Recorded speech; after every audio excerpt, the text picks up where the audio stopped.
Hi, I'm Viv Williams. I have a trivia question for you.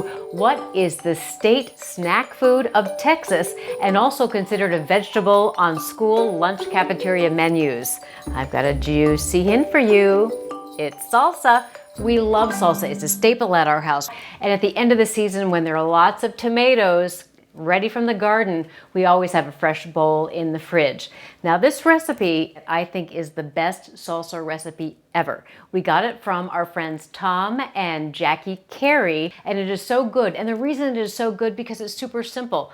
All fresh ingredients, and you can adjust the spices how you like it. It's just perfect. I've probably eaten 20 times my weight in it. And you know, that's okay because tomatoes, onions, and lime have vitamin C, which is an antioxidant.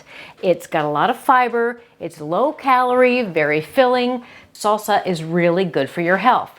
So the star of the salsa show, tomatoes. This is a nice juicy beefy one, but if you don't like it so runny, you can use Roma tomatoes. So let's mix it up. This is a super easy recipe. It is fast to do. You can use a food processor to chop things up, but I think it makes it too juicy, so I just chop it myself.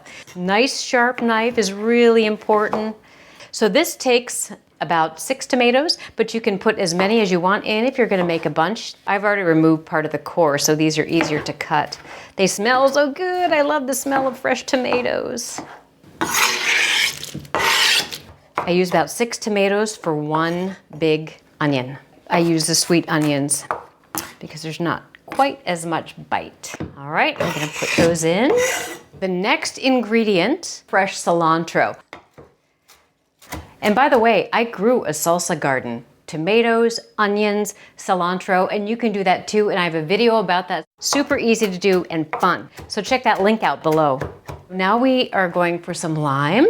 You can also use lime juice if you want. So I put at least 3 limes worth in because I like a lot. So a trick I have to prevent anything other than juice getting into your salsa when you're squeezing a lime is just use a sieve and squeeze it through the sieve. There we go. And we are going to add the spice and the salt. Salt is a little bit tricky. So start with half a teaspoon, mix it in and see what you think. It's amazing how salt brings out not only flavor, but the aroma. It smells delicious. Now I'm gonna put a little pepper in. This is super spicy sauce and I'm only gonna put a little bit in. This is a pepper sauce that I'm using, but you can certainly use real peppers if you want to. All right, this is looking good. I think this is ready for the official taste test. This salsa is so good fresh on the first day that you make it, and it gets juicier by the day. I've even served it to my friends as chilled soup. All right, I'm gonna go for a taste test here. Get a little bit of each thing in there. Delish. The tomatoes a little bit chunky, it's so good. The onions are sweet and you can taste that fresh cilantro and the lime. It makes me feel like I'm on vacation. This salsa is so delicious, so simple. It's the perfect recipe and great way to use those tomatoes. Thanks for watching. I'd love to hear what you think with a thumbs up or comment below, and I hope you subscribe to our channel so we can keep you inspired with new episodes and projects.